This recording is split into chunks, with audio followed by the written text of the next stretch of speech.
Integrated Living Community by LLECC.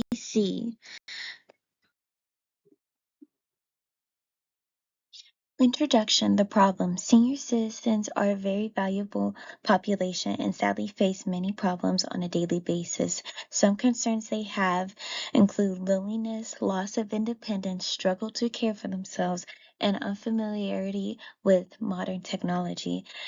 Students often have many stressors in their lives, such as financial stressors, school-related stress, feeling of loneliness, and adjusting to newfound independence.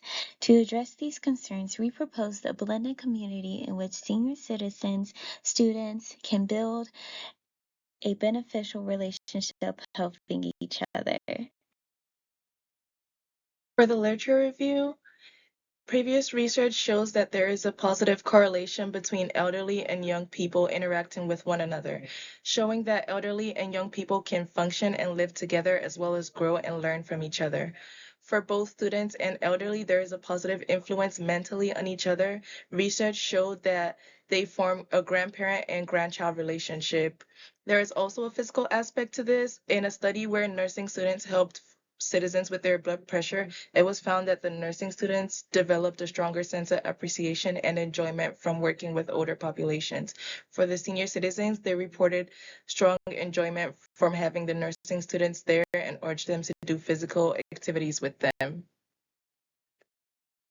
Elderly people who live alone often struggle to take care of themselves in certain aspects, such as hygiene, feeding, and even regular day-to-day tasks.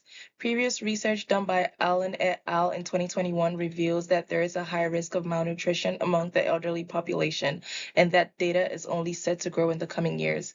There is a lot of research on cross-generational interactions. However, most of these studies focus largely on performing specific tasks together, such as eating, gaming, and reading together on numbered occasions.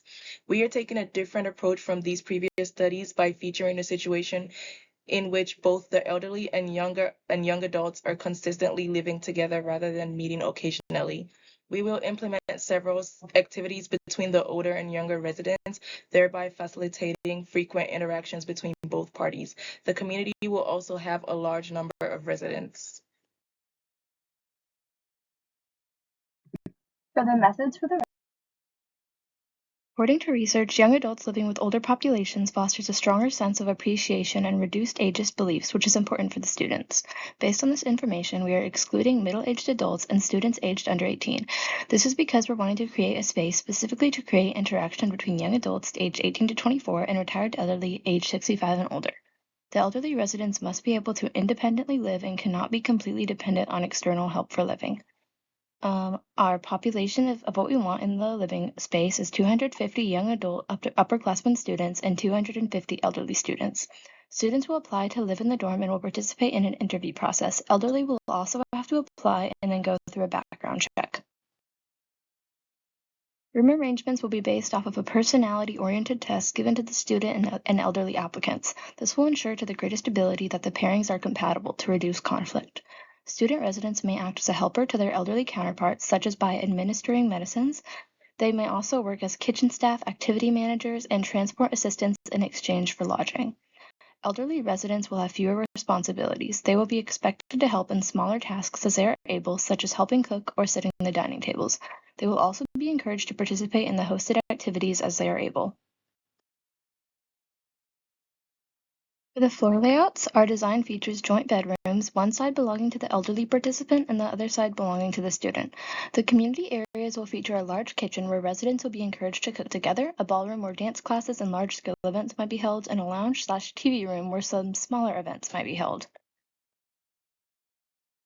As for the methods for the facility and location, our facility will be located where Lot 20 currently is. Residents will have access to a bus stop right in front of the building.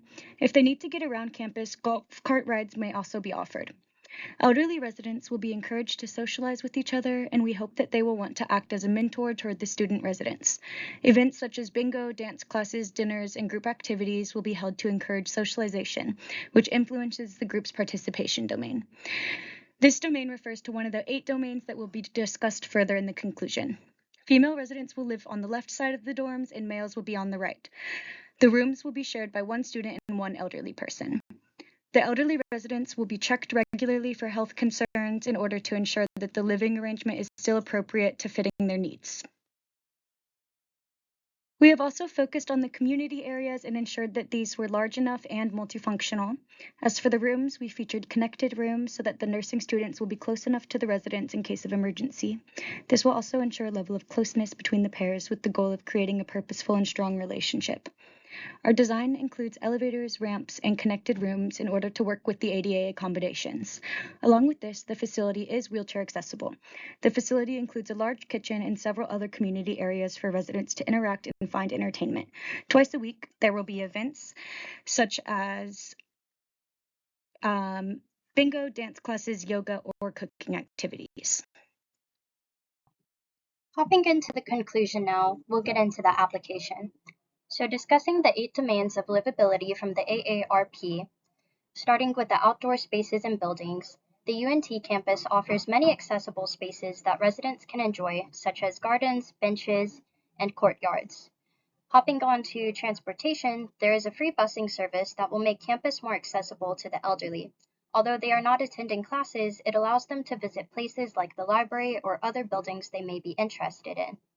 As for housing, our building will offer elderly accessible living spaces. As for social participation, our living space offers social areas for cross-generational fun activities.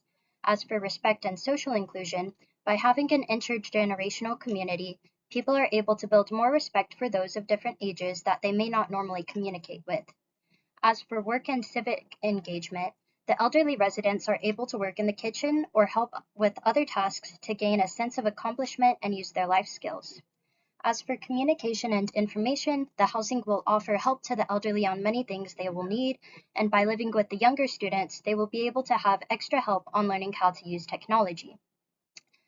Lastly, community and health services. UNT offers a clinic, and we will also have an active nurse on site in the dormitory. We aim to have the young students live in the dorm we aim to have the young students living in the dorm be nursing students so that they can also provide help. Continuing on, generativity is an important stage as humans reach adulthood and the later half of their lives. In this stage, older individuals feel a desire to share the wisdom they learned in their lifetime to help cultivate the upcoming generation. Sharing experiences and wisdom can have a significant impact on a younger generation's empathy and can increase generativity in the older generation. We hope to see this in our integrated community. Blended communities can be beneficial to both younger and older generations. Younger generations may be able to learn from their elders, find fulfillment from working with elderly, and will gain good experience to prepare them for their future careers. Older generations will be able to have trustworthy lodging, care, and meals. They may also find fulfillment and generativity by engaging in this relationship. Here are our references. Thank you for listening.